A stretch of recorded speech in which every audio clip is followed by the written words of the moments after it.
Hello everyone, Dan here from the Next Toucher podcast. On today's video, I'll be doing a review for Kill Your Darlings number 3. This is a new book from Image Comics and KLC Press. Let's take a look at the creative team before we get into this book. This book is written by Ethan Parker and Griffin Sheridan, with art by Bob Quinn, letters by John J. Hill. So as you know, I've been following this series pretty closely. I've really been enjoying the evolution of the story, and of course everything that kind of comes together.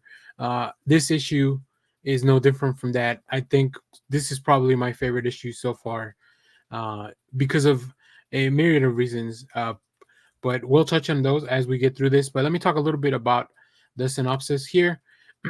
In this issue, reunited with imaginary friend Wallace, Rose and Elliot journey back to save the kingdom of Rosewood.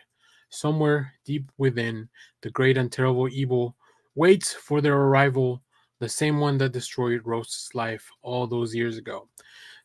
So yeah, I mean, once again, time has passed since the last time, and with a lot of these issues, we begin with a look at the past and a different time. I think there's some really fun, subtle things. I think one of the advantages, or one of the things that this book really has going for it, is Bob Quinn is very good at capturing little moments and just giving you clues as to what's going on.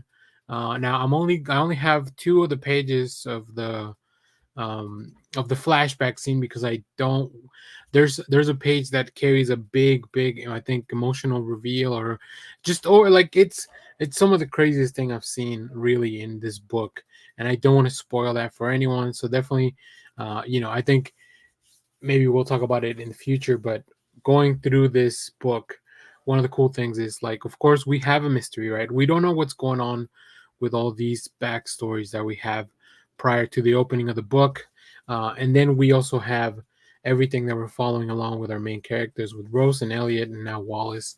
um, Also, there, the exploration of how do we get to Rosewood, and once we're there, we get to see just a beautifully imagined world that is also full of, like, there's some eerie feelings, there's a darkness to it, there's a lot of stuff that's still also happening there. I don't have any preview art for that because it would be too spoilery, but Bob manages to do some stuff with the coloring that really blew my mind. Like, there's some stuff that I don't even understand how you would begin to imagine something like that, which I think is really cool. Um, I think color really plays a very big part of this specific issue, not only with the separation of, like, the real world and Rosewood, but also within Rosewood.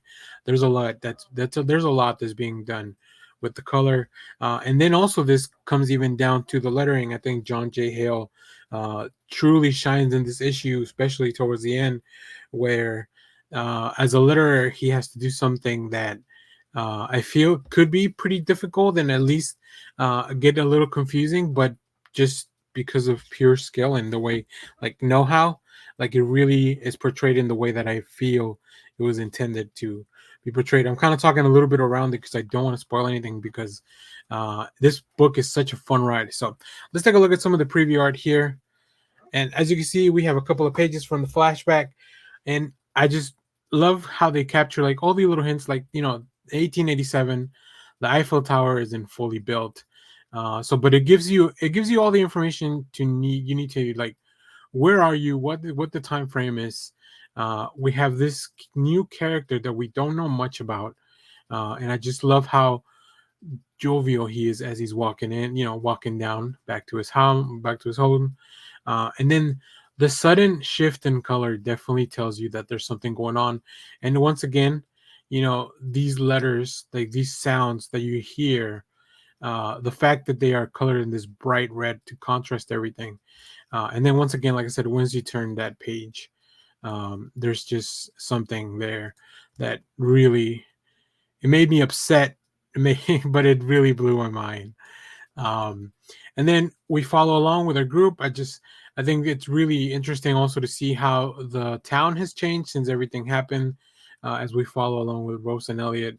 I really love Wallace. He's just, like, very capable character. Very, like, I feel like our characters are safe with him, um, at least for the moment. So that's really cool.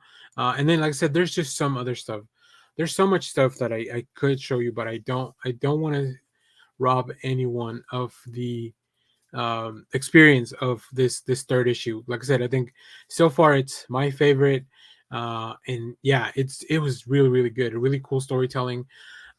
This Every time I think I have something kind of figured out, like where we may be going with the story, the book kind of swerves in a really fun direction. So yeah, I love the pacing of this book. I love the reveals, and just Bob Quinn doing some beautiful work with the art and the coloring, and of course John J. Hill just really killing it with all the lettering and the design of the book. So like, I don't know, this book is just very well put together, which is crazy to like.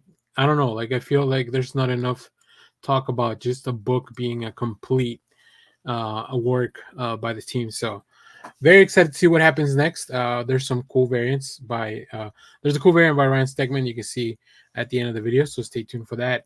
So if you have read this, let me know what you thought about it down in the comments. As always, thank you for watching, everyone. Remember to share, like, subscribe, hit the bell so you know when we go live. That is most Saturdays, 10 a.m. Central Standard Time. Stay tuned. We have more comic reviews, trailer reactions, TV recaps, all that fun stuff here in the channel. Thanks for watching, everyone. Bye bye.